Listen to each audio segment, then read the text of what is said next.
Gelic leaned back in his favorite chair at the bar, savoring the comfort before a slight pop in his back made him sit up again. This spot was perfect. From here, he could observe the endless parade of various alien races, some of whom even sought his advice. An old spacer with vast knowledge of this sector, it was said he'd visited nearly every system and most inhabited planets in his 170 galactic years. Youngsters would often ask for tales of his adventures, but Gelic was done with traveling, having settled on this station orbiting the planet Miasma. His thoughts were interrupted when a tall, reptilian alien approached him. The creature was familiar, though Gelic couldn't immediately place its race. Standing at over 2.5 meters tall, it had 4 muscular arms, a bipedal stance, and a torso covered in tough, leather-like plates. Its triangular head featured a blunt face with 6 eyes, a pair of nostrils, and a wide mouth filled with small, sharp teeth, including 8 pronounced fangs. It wore only boots, a type of pants, and a utility harness across its torso. "You are Gelic of the Theos?" the alien inquired bluntly. Gelic stared up at the imposing figure before replying, "I am. And who do I have the pleasure of speaking with?" "I am Basm of the Kudre," the alien answered. "Ah yes, the Kudre." Gelic's mind searched for what he knew about them. They were rarely seen without their body armor and enclosed helmets, a warlike race from the Rim who had only appeared in this sector 20 years ago, raiding the outer worlds. 5 years later, they carved out a foothold in the sector at the expense of the FD. Without invitation, Basm sat down next to Gelic. "I understand you know much about this sector," he stated, blunt and to the point. "Yes, I am well traveled," Gelic replied. "Good. You will come with me," Basm added.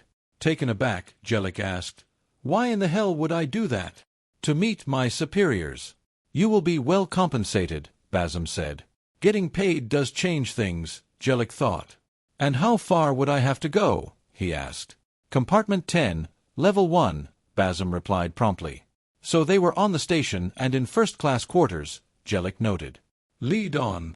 It took about 10 minutes to reach the compartment, and when the door opened, Gelic was slightly surprised by the number of Kudre inside. There were perhaps 11 of them, but after a moment's study, he concluded that 6 were guards. Unlike Basm, they wore a variety of garments that concealed their bodies, which suddenly made Gelic realize that since they were rarely seen without their helmets and armor, they could move about freely, disguised in plain sight. Basm stepped forward and bowed. "This is Gelic of Thero, as ordered, Your Majesty." Basm stepped aside, revealing the others to Gelic. Discovering he was meeting royalty caught him off guard, but he quickly recovered, offering a bow. "Your Majesty," he began, then added, "I apologize, but I do not know who is who." A richly dressed Kudre stepped forward. "I am Nibesa Vestis, second wife of Emperor Anunnaki IV, and this is Empress Sherfu," he said, gesturing to the Empress. Gelic turned and bowed to the Empress. "My apologies, Your Majesty, for not recognizing you." The Empress gave a regal nod of her head. Gelic couldn't tell the difference between male and female Kudre, and he wondered if they were all female. Another Kudre, Grand Stratego Inshag Kushana, stepped forward and pressed a button on the console, projecting a map of the sector with political boundaries clearly marked. "We are embarking on a new campaign and need information about races that might be involved, their military capabilities, their allies, and their most important worlds," he said. Gelic was shocked by the question and, without thinking, blurted out, "I can't do that. Help you kill an untold number of sentients." Empress Sherfu nodded to Nibesa, who then stepped forward. "The Empress understands your reluctance and offers a compensation of 2 million galactic credits." Gelic almost fell over from shock. He could nearly buy his own station with that amount. Maybe not a large one, but still. After wrestling with his conscience, he agreed to the proposal. The Empress nodded in satisfaction. Grand Stratego Inshag Kushana pointed to an area on the map. "We plan to attack these humans and absorb their territory into our empire. We've heard rumors they don't maintain a large fleet and that they're afraid of war, that they'll negotiate their way out of it." Gelic stared at them in horror. "You mean to attack the humans?" He took care to pronounce the name correctly for them. "Yes, in 2 standard months," the Grand Stratego informed him. After regaining his composure, Gelic said, "No one in their right mind attacks the humans." Grand Stratego Inshag Kushana laughed. "Why is that? They barely have a dozen systems. We have thousands." What kind of threat could a race afraid to fight pose to us?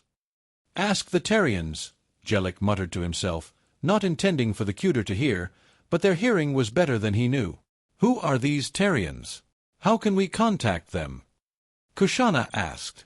By summoning their ghosts, Gelic thought to himself, then said aloud, You can't. They're extinct in this sector, and there are only rumors of small drifter fleets of survivors, never staying in one place for long.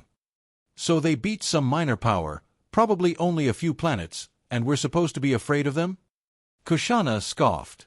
Over 80 galactic years ago, the Terrians once controlled most of this sector, Gelic began, using his finger to indicate the area on the map. 138 systems, 600 habitable planets and moons, hundreds more with vast resources to be harvested, including the dead rock we currently orbit, Gelic finished. For a moment, Gelic thought he saw doubt on some of their faces, but not being familiar with the Kudre, he wasn't sure. Grand Stratego Inshag Kushana was not one of them. We are the Kudre and fear no one, especially a race afraid of war, even if they won one decades ago. Go on with your explanation as to why we shouldn't attack them, the Empress said. All the Kudre seemed shocked that she spoke. Your Majesty, this alien is not worthy to hear you speak, Nibesa exclaimed. Grand Stratego Inshag Kushana also spoke out, Your Majesty, forgive me, but as Second Empress, you are only here in a ceremonial role. With a glare, the Empress addressed them both. That is usually so, but I feel this is important enough for the Emperor to hear all of it, not just selected tidbits. She addressed the Stratego directly. Would you like me to contact my husband, the Emperor, and see how he responds to my break-in ceremony, especially after I tell him how you are ignoring the Theros warning? I like this one, Gelic thought to himself. Both Kudre acquiesced to the Empress. Looking back towards Gelic, she ordered, Please continue. Yes, Your Majesty, Gelic bowed and continued. The humans are not afraid of war because of what an enemy may do to them. Humans are afraid of what it can make them become. Gelic paused, then resumed. I had a human friend long ago who once explained it to me. Like you, the Terrians saw them as easy pickings. The humans were new to the galactic community and had just started to expand out of their home system. When the Terrians found out how much time had passed between the humans' first steps into space and their eventual departure from their home system, they assumed the humans weren't very smart. Later, I learned from my friend that it took them so long because they had been warring among themselves for almost the entire time. The Empress spoke up again. So they were fighting a civil war that whole time? No, Your Majesty. They were never a single government in the first place. They only formed one after discovering that other races existed. A damaged ship inadvertently fell out of FTL in their system. The crew was dead, so the ship was their only source of information. The humans examined the ship, reverse-engineered what they found, and mixed it with their technology, Gelic added. It had long been a dream of the humans to find life outside their world, so they were ecstatic to meet other races. They explored, they traded, and they shared knowledge freely. But they were caught off guard when a Terrian fleet entered their home system and attacked without warning. The humans suffered enormous casualties at first, but they weren't helpless, Gelic said. They'd fought wars amongst themselves for nearly their entire existence and were very good at it, but they were novices at deep space combat. It took them months to drive the invaders out, and the cost was high for both sides, Gelic paused. I've heard rumors that Terrian survivors were traumatized by their later engagements with the humans, especially the ground forces. As a departing act of defiance, the Terrians launched a missile containing a biological weapon at Earth, the human cradle world. My human friend told me it caused an ecological disaster on their planet. He even mentioned that one of the Terrian leaders commented, Well, that won't kill them, but it will drive them insane. The Kudre seemed to hang on every word, clearly affected by the story. Gelic continued, The humans isolated their planet and began an emergency evacuation, with 95% of the population abandoning it. Those that stayed, well, let's just say they had to adopt extreme measures. They were too proud to beg the other races for assistance, but they did engage in trade, often offering double or even triple the market rate for essential goods. Gelic paused for emphasis. To this day, none of us know how they cured their planet, but they did, and they returned with a vengeance. When they did, it was like something had taken over their minds. Their once peaceful culture became dedicated to war. They had only one goal, the total annihilation of the Terrians. The war lasted 4.7 standard years, and the humans devastated the Terrians on every front. The Terrians attempted to surrender, but the humans would not accept it. The humans waged total war, leaving nothing alive in their path.